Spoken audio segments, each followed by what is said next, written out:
పేటను చంద్రబాబుకు బహుమతిగా ఇస్తా. పేటలో పసుపు జెండా ఎగరేసి గోపిరెడ్డికి చరమగీతం పాడుతా.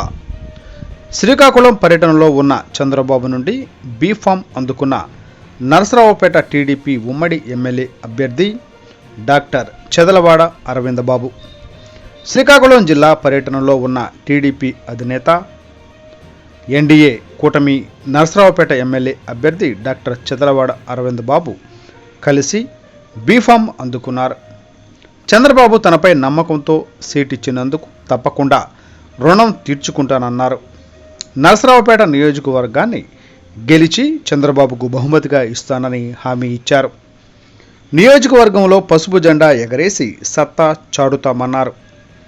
జగన్ రెడ్డి అరాచకాన్ని, దుర్మార్గ పాలనను అంతమొందించి తీరుతామని సవాల్ విసిరారు. వైసీపీ ఎమ్మెల్యే శ్రీనివాసరెడ్డి నియోజకవర్గాన్ని దోపిడీలకు అడ్డాగా మార్చాడని మండిపడ్డారు. కూటమి గెలుపుతో అభివృద్ధి కేర్ ఆఫ్ అడ్రస్గా నియోజకవర్గాన్ని మారుస్తానని హామీ ఇచ్చారు. ఎన్ని అడ్డంకులు ఎదురైనా, ఎన్ని అవాంతరాలు సృష్టించినా కూటమి గెలుపు తథ్యం అని అన్నారు. నియోజకవర్గంలో ప్రజాప్రభుత్వాన్ని ఏర్పాటు చేసి గోపిరెడ్డి శ్రీనివాసరెడ్డి అరాచకానికి చరమగీతం పాడుతానని డాక్టర్ చెదలవాడ అరవింద్ బాబు సవాల్ చేశారు.